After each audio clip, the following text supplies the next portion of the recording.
نے ابھی تک ہمارا چینل سبسکرائب نہیں کیا تو ابھی سبسکرائب کریں اور بیل آئیکن کو کلک کر کے ہماری لیٹسٹ ویڈیوز کے بارے میں اپڈیٹ جانیں۔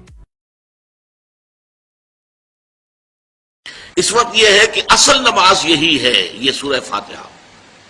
چنانچہ میں آپ کو حدیث سنا رہا ہوں جو صحیح بخاری میں بھی ہے، صحیح مسلم میں بھی ہے، جامع ترمذی میں بھی ہے، سنن ابی داؤد میں بھی ہے، سنن نسائی میں بھی ہے اور بہت سی کتابوں موجود ہے۔ اور یہ عن عبادہ بن صامت رضی اللہ تعالی عنہ، حضرت عبادہ بن صامت سے ہے مرفوعا کہ حضور نے فرمایا لا صلاۃ لمن لم یقرأ بفاتحۃ الکتاب، اس شخص کی کوئی نماز نہیں ہے جس نے کہ سورہ فاتحہ کی تلاوت نہیں کی۔ اب اس سے ہمارے ہاں ایک بڑا اختلاف پیدا ہوا، وہ نوٹ کر لیجئے۔ ایک رائے یہ ہے آپ اگر علیحدہ نماز پڑھ رہے ہیں تو ظاہر بات ہے کہ آپ کو ہر رکعت میں خود پڑھنی ہی پڑھنی ہے سورہ فاتحہ۔ جب باجماعت پڑھ رہے ہیں اب کیا شکل ہو؟ امام پڑھ رہا ہے سورہ فاتحہ تو کیا مقتدی کو بھی پڑھنی چاہیے؟ اس حدیث میں جو الفاظ کی شدت ہے اس کی بنا پر رجحان یہ ہوتا ہے کہ یقیناً اس صورت میں ہر شخص کو لا صلاۃ لمن لم یقرأ بفاتحۃ الکتاب، جس نے کہ فاتحہ کی تلاوت نہیں کی، قرأت نہیں کی، اس کی کوئی نماز ہی نہیں۔ تو یہ موقف ہے امام شافعی کا، یہی مسلک ہے ہمارے اہل حدیث بھائیوں کا کہ آپ چاہے اکیلے نماز پڑھ رہے ہو، چاہے امام کے پیچھے پڑھ رہے ہو، اور چاہے امام جو ہے وہ جہری رکعت پڑھا رہا ہے اور چاہے سری رکعت پڑھا رہا ہے۔ خاموشی والی رکعت سورہ آپ کو معلوم ہے کہ نماز جو ظہر اور عصر کی ہے تو چاروں رکعتیں جو ہے وہ سری ہیں، مغرب کے اندر آ کر دو جہری ہیں ایک سری ہے، عشاء میں آ کر دو جہری ہیں دو سری ہیں، سورہ اور نماز فجر کے اندر دونوں جو ہیں وہ جہری ہیں۔ تو چاہے جہری ہو چاہے سری ہو آپ کو بھی لازماً جو مقتدی ہے اسے بھی سورہ فاتحہ پڑھنی ہوگی۔ اب اس کے لیے انہوں نے یہ طریقہ جو ہے تلقین کیا ہے کہ امام تیزی سے نہ پڑھے، رک رک کر پڑھے الحمدللہ رب العالمین، اس کے بعد اتنا وقفہ دے دے کہ جو مقتدی ہے وہ بھی کہہ لے اپنے دل میں یا پڑھ لے الحمدللہ رب العالمین الرحمن الرحیم۔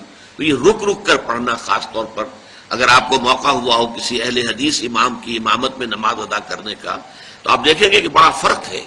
ہمارے جو حنفی امام الحمدللہ رب العالمین الرحمن الرحیم مالک یوم الدین ایاک نعبد و ایاک نستعین، چار آیتیں جو ہیں وہ بھی ایک ساتھ میں پڑھ جائیں گی، لیکن یہ کہ عام طور پر جو اہل حدیث حضرات ہیں وہ رک رک کر ٹھہر ٹھہر کر پڑھتے ہیں، ترتیل کے انداز میں پڑھتے ہیں۔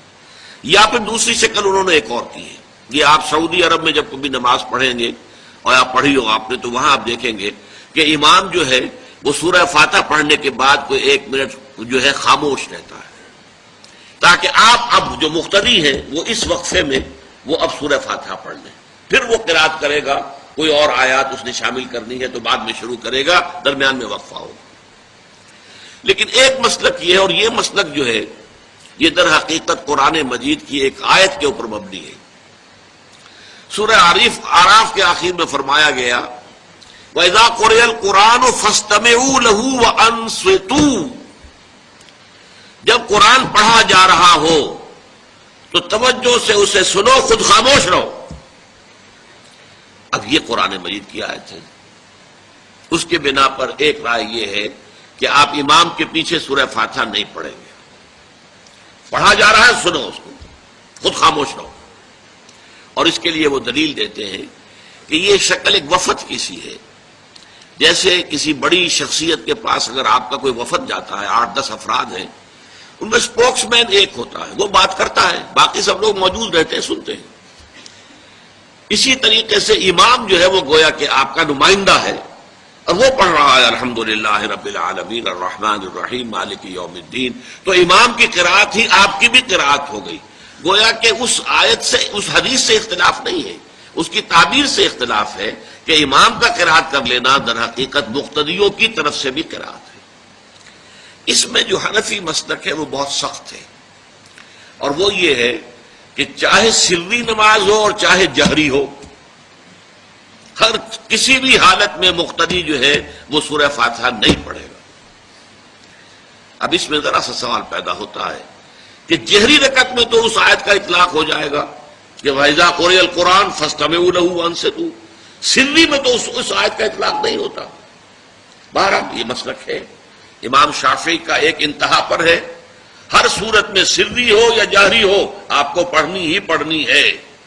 اور امام ابو حنیفہ دوسری انتہا پر ہے کہ چاہے سری ہو چاہے جہری ہو کسی شکل میں نہیں پڑھنا. امام مالک کا مسلک ہے درمیان میں، اور میں اس میں کوئی جھجک محسوس نہیں کرتا کہ میں آپ کے سامنے عرض کر دوں کہ میں اس پر عمل پیرا ہوں. وہ کیا ہے؟ جہری نماز میں خاموش رہو اور سنو. اس آیت کا اطلاق ہو جائے گا جب بلند آواز سے پڑھ رہا ہے امام تو پوری توجہ، فاستمعوا لہ، اپنی پوری توجہ کو اس کے سننے کے اوپر مرکوز کر دو اور خود خاموش رہو. سری رکعت میں البتہ جبکہ وہ بھی خاموشی سے پڑھ رہا ہے آپ بھی خاموشی سے پڑھ رہے ہیں. بہرحال ان چیزوں میں میں نے یہ سب کو بیان کیا ہے تو اس سے جو میرا مقصود ہے وہ یہ ہے کہ معلوم ہو جائے کہ اس میں کوئی بڑی بنیادی بات نہیں ہے. نہ یہ کہ جو حنفی ہیں وہ اس حدیث کا انکار کرتے ہوں کہ لا صلاۃ لمن لم یقرأ بفاتحۃ الکتاب، کیسے وہ انکار کریں گے؟ اور نہ ہی کوئی جو حنبلی ہے یا اہل حدیث ہے وہ قرآن کی اس آیت کا اختلاف سے جو ہے وہ اختلاف کر سکتا ہے کہ اذا قرئ القرآن فاستمعوا لہ وانصتوا. لیکن یہ کہ اس کے پھر اس سے جو احکام کا استنباط ہے اس میں اختلاف ہو جاتا ہے، تو اس کو نہیں سمجھنا چاہیے کہ یہ کوئی بہت بڑی اہمیت والی بات ہے.